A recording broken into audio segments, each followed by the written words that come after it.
ഇന്ന് ഞാൻ നിങ്ങളോട് ചർച്ച ചെയ്യാൻ പോകുന്ന വിഷയം ആർത്തവ ഘട്ടത്തിൽ, അതായത് ആർത്തവത്തിൻ്റെ വിവിധ ഘട്ടങ്ങളിൽ ഒരു സ്ത്രീയുടെ ലൈംഗികത എങ്ങനെ ആയിരിക്കും എന്നുള്ളതിനെക്കുറിച്ചാണ്. അതായത് ലൈംഗികതയിൽ എന്തെങ്കിലും വ്യത്യാസമുണ്ടോ, അത് ഒരുപോലെ തന്നെയാണോ, ആദ്യഘട്ടത്തിൽ നല്ല താല്പര്യമുണ്ടാകും പിന്നെ താല്പര്യമില്ലാതെ വരികയാണോ, അഥവാ മറ്റൊരർത്ഥത്തിൽ ചോദിച്ചാൽ ഓരോ സ്റ്റേജിലും ലൈംഗികതയോടുള്ള താല്പര്യം, അനുഭൂതി ഇതെല്ലാം എങ്ങനെ വ്യത്യസ്തപ്പെട്ടിരിക്കുന്നു എന്നുള്ളതാണ് ഇന്ന് ചർച്ച ചെയ്യാൻ പോകുന്നത്.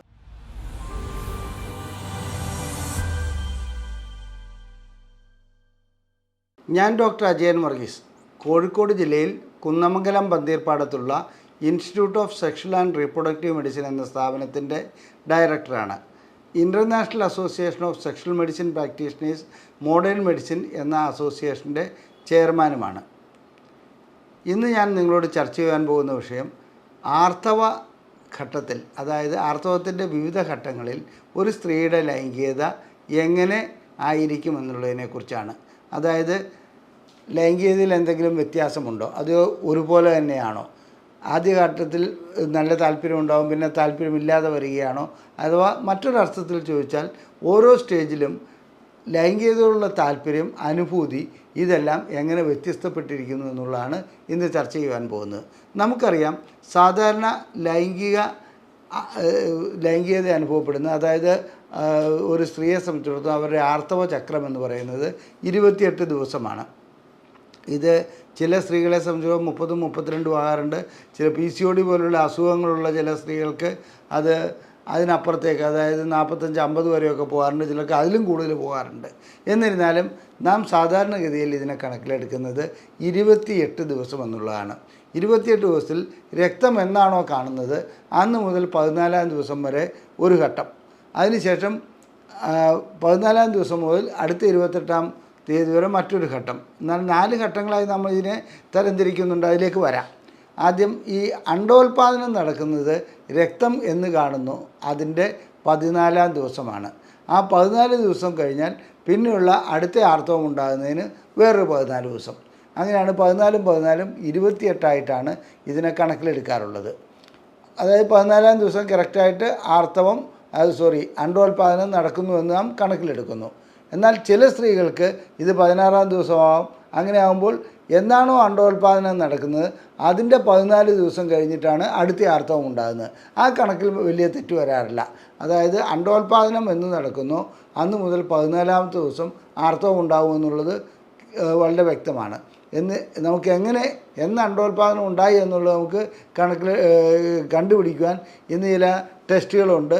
അത് ടെമ്പറേച്ചർ മെത്തേഡൊക്കെ പറയുന്ന മെത്തേഡാണ്. ഇന്ന് ചില കിറ്റുകൾ, ഐഷുവർ എന്നൊക്കെ പറയുന്ന ഒരു കിറ്റ് ഇന്ന് അവൈലബിളാണ്. അതിനെക്കുറിച്ചൊക്കെ നമുക്ക് പിന്നീട് വിശദീകരിക്കാം. ആദ്യം ആർത്തവം ഉണ്ടാകുമ്പോൾ രക്തം പുറത്തേക്ക് വരുന്നു, അതായത് എൻഡോമെട്രിയം തകരുന്നു, ആ പാളി പുറത്തേക്ക് വരുന്നു, അതിനോടുകൂടി രക്തസ്രാവം ഉണ്ടാകുന്നു. രക്തസ്രാവം ഉണ്ടാകുന്ന ആ സന്ദർഭത്തിൽ അത് ഒരു 5 ദിവസം അല്ലെങ്കിൽ ചില സ്ത്രീകളെ സംബന്ധിച്ചിടത്തോളം 6 ദിവസം വരെ നീണ്ടു നിൽക്കാം. ചിലർക്ക് അതിൽ അസുഖങ്ങൾ വല്ലതും ഉണ്ടെങ്കിൽ അതിൽ കൂടുതലായി പോകാറുണ്ട്. ചിലർക്ക് ചിലപ്പോൾ 2 ദിവസമോ അല്ലെങ്കിൽ 3 ദിവസമോ മാത്രമേ കാണാറുള്ളൂ. ഇങ്ങനെ ഈ രക്തസ്രാവം ഉണ്ടാകുന്ന അവസ്ഥയിൽ ലൈംഗിക ബന്ധത്തിൽ ഏർപ്പെടുന്നത് തെറ്റാണെന്നും ലൈംഗിക ബന്ധത്തിൽ ഏർപ്പെടുന്നത് കൊണ്ട് ദോഷമാണ് ഉണ്ടാകുക എന്നുള്ളതും പൊതുവെ ഒരു ധാരണയുണ്ട്. ശാസ്ത്രീയമായി ഇതിനോട് യോജിക്കാൻ കഴിയില്ല. എന്നാൽ അസ്വസ്ഥതകളുള്ള ഒരു കാലമാകുന്നതുകൊണ്ട് ലൈംഗിക ബന്ധത്തിൽ ഏർപ്പെടാതിരിക്കുന്നതാണ് നല്ലതെന്നുള്ളതിൽ ഒരു തർക്കവുമില്ല. എന്നാൽ അസ്വസ്ഥതകളൊന്നുമില്ലെങ്കിൽ ലൈംഗിക ബന്ധത്തിൽ ഏർപ്പെടുന്നതുകൊണ്ട് ഒരു പ്രശ്നവുമില്ല, അതിലൊരു തെറ്റും കാണേണ്ടതില്ല. പിന്നെ സാംസ്കാരികമായിട്ടും മതപരമായിട്ടും പലരും ആർത്തവം ഉണ്ടാകുന്ന അവസ്ഥയിൽ ലൈംഗിക ബന്ധത്തിൽ ഏർപ്പെടരുത് എന്നാണ് നിഷ്കർഷിക്കാറുള്ളത്. ഇതിൻ്റെ ശാസ്ത്രീയ വശം ഇതുവരെ തെളിയിക്കപ്പെട്ടിട്ടില്ല. ഇനി ആർത്തവ രക്തം വളരെ മോശമായിട്ടുള്ള, അത് അശുദ്ധ രക്തമാണ്, അങ്ങനെ അത്തരം ചില കൺസെപ്റ്റ്, ചില ധാരണകൾ നിലവിൽ നിൽക്കുന്നുണ്ട്. എല്ലാ രക്തത്തിലും അശുദ്ധവും ശുദ്ധവും ഒന്നും പറയാൻ പ്രത്യേകിച്ച് അങ്ങനെയൊന്നുമില്ല. ആർത്തവ രക്തത്തിനും പ്രത്യേകിച്ചായിട്ടൊരു അശുദ്ധി ഇല്ല എന്നുള്ള വിശ്വാസക്കാരനാണ് ഞാൻ. അതവിടെ നിൽക്കട്ടെ. നമുക്ക് ഈ സന്ദർഭങ്ങളിൽ ലൈംഗികമായി ബന്ധപ്പെടുമ്പോൾ വികാരം എങ്ങനെ ഉണ്ടാവും, കൂടുതലായിരിക്കുമോ കുറവായിരിക്കുമോ എന്നുള്ളതാണ്. സത്യം പറയട്ടെ, ഹോർമോണുകൾ ഏറ്റവും കുറവുള്ള ഒരവസ്ഥയാണ്. ഈസ്ട്രോജനും പ്രൊജസ്ട്രോണും ഒക്കെ ഏറ്റവും കുറവുള്ള ഒരവസ്ഥയാണ് ഈ ബ്ലീഡിങ് നടക്കുന്ന സന്ദർഭം, അതായത് രക്തസ്രാവം ഉണ്ടാകുന്ന സന്ദർഭം. ആ സന്ദർഭത്തിൽ ഹോർമോൺ ലെവൽ വളരെയധികം കുറവായിരിക്കും. അതുകൊണ്ട് തന്നെ ലൈംഗികമായിട്ടുള്ള താല്പര്യം കുറയാനുള്ള സാധ്യതയുണ്ട്. അങ്ങനെയാണ് നാം കണക്കിലെടുക്കുക. എന്നാൽ അങ്ങനെയല്ല. ചില സ്ത്രീകളെ സംബന്ധിച്ചിടത്തോളം ആർത്തവ സമയത്ത് കഠിനമായ വികാരം ഉടലെടുക്കാറുണ്ട്. ഇതിൻ്റെ കാരണം അവരുടെ സെർവിക്സ്, യോനിമുഖം, അതുപോലെ യോനിയുടെ ഭാഗങ്ങൾ ഇതൊക്കെ രക്തം കൊണ്ട് വികസിക്കുന്നതായി കാണാം.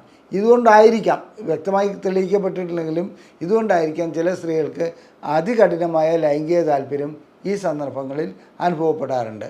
രക്തസ്രാവം ഉള്ള സന്ദർഭത്തിൽ സെർവിക്സ് വികസിച്ച് നിൽക്കുന്നു, യോനി വികസിച്ച് നിൽക്കുന്നു, ഇങ്ങനെയൊക്കെ സംഭവിക്കാറുണ്ട്.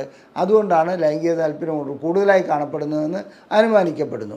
അടുത്തത്, രക്തസ്രാവം കഴിഞ്ഞതിന് ശേഷം അടുത്തുള്ളതിന് പ്രീ ഓവുലേറ്ററി ഫേസ് എന്നാണ് പറയുന്നത്.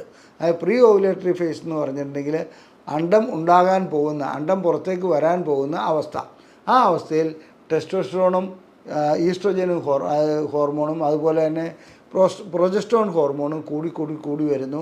ഒരു 14-ാം ദിവസം ആകുമ്പോഴത്തേക്കും അണ്ടമുണ്ടാകുന്ന അവസ്ഥയിലേക്ക് ഈസ്ട്രോജൻ്റെ അളവ് വളരെയധികം കൂടുന്നതായി കാണാം. ഈ അവസ്ഥയിൽ അതികഠിനമായ ലൈംഗിക ആഗ്രഹം ഉടലെടുക്കുന്നു, ലൈംഗിക സംതൃപ്തി ആ സമയത്ത് ലഭിക്കുന്നു. ഇതിൻ്റെ എല്ലാം കാരണം ഈസ്ട്രോജൻ കൂടുതലായി വരുന്നതുകൊണ്ടാണ്. ഇങ്ങനെ ഈസ്ട്രോജൻ കൂടുതലായി വരുന്നതിന് അണ്ടോൽപാദനം കഴിയുന്നതോടുകൂടി ഈസ്ട്രോജൻ്റെ ലെവൽ താഴോട്ട് വരുന്നു. അണ്ടോൽപാദനം വരെ അത് കൂടി നിൽക്കുകയാണ് ചെയ്യുന്നത്.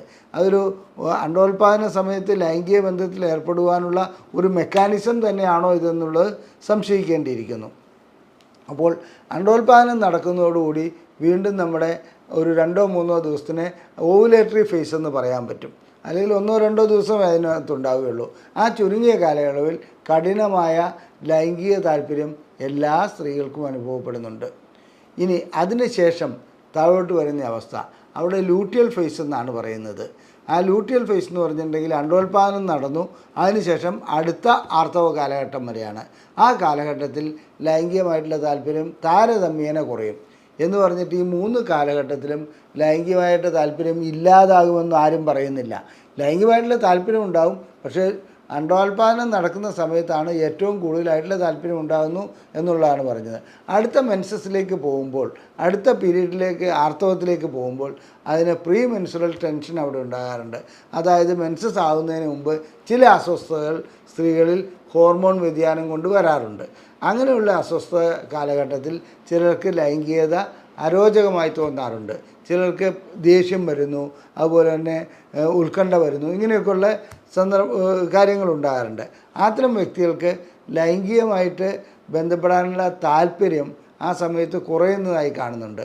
എന്നിരുന്നാലും ഒട്ടുമിക്ക സ്ത്രീകളിലും ഈ 28 ദിവസവും ഒരേപോലെ തന്നെ ലൈംഗികമായിട്ട് ബന്ധപ്പെടാനുള്ള ആഗ്രഹമുണ്ട്. ഓവുലേഷൻ സമയത്ത്, ആ അണ്ടോൽപാദനം നടക്കുന്ന സമയത്ത് അല്പം കൂടുതലായും, ചിലപ്പോൾ വളരെയധികം കൂടുതലായും കാണപ്പെടുന്നു എന്ന് മാത്രം. ഇനി ഗർഭം ധരിക്കണമെന്നുണ്ടെങ്കിൽ രക്തസ്രാവം എന്നാണോ ഉണ്ടായത് അന്ന് മുതൽ 14-ാം ദിവസമാണ് അണ്ടമുണ്ടാകുക എന്ന് ഞാൻ പറഞ്ഞു. അതുകൊണ്ട് തന്നെ 12-ാം ദിവസം മുതൽ ഒന്നിടവിട്ട ദിവസം 12, 14, 16, 18, 20 ആ ദിവസങ്ങളിൽ ശാരീരികമായി ബന്ധപ്പെടുന്നതാണ് ഗർഭമുണ്ടാകുവാൻ ഏറ്റവും ഉതകുന്ന അവസ്ഥ.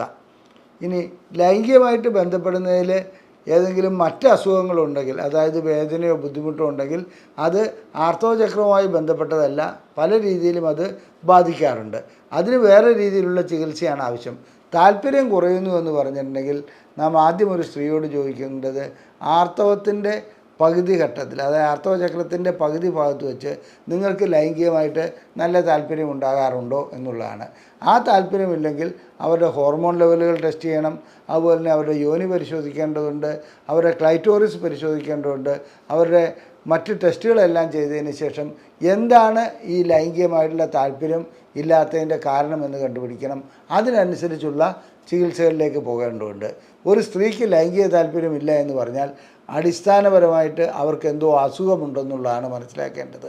അതല്ലാതെ ഒരു അസുഖമില്ലാതെ ആർക്കും ലൈംഗിക താല്പര്യം ഇല്ലാതാകുകയില്ല.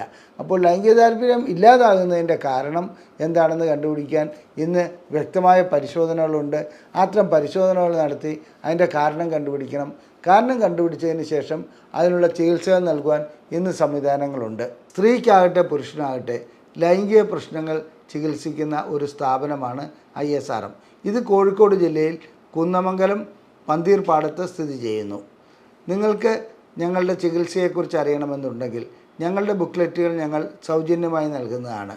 ഈ നമ്പറിൽ വാട്സപ്പ് ചെയ്യുക. ISRM എന്ന് വാട്സപ്പ് ചെയ്താൽ ഞങ്ങളുടെ ബുക്ക്ലെറ്റുകൾ നിങ്ങൾക്ക് സൗജന്യമായി അയച്ചു തരുന്നതാണ്. പിന്നെ ലൈംഗികമായിട്ടുള്ള ഏതെങ്കിലും ചികിത്സ ആവശ്യമുണ്ടെങ്കിൽ ഈ നമ്പറിൽ തന്നെ വിളിച്ച് ബുക്ക് ചെയ്യാവുന്നതാണ്. പിന്നെ ഈ വീഡിയോ നിങ്ങൾക്ക് ഇഷ്ടപ്പെട്ടുവെങ്കിൽ ഇത് നിങ്ങളുടെ സുഹൃത്തുക്കൾക്ക് ഷെയർ ചെയ്യുക, ലൈക്ക് ചെയ്യുക. അതുപോലെ തന്നെ നിങ്ങളുടെ അഭിപ്രായങ്ങൾ ഈ വീഡിയോയുടെ കമൻറ്റ് ബോക്സിൽ രേഖപ്പെടുത്തുവാൻ അഭ്യർത്ഥിക്കുന്നു. നന്ദി, നമസ്കാരം.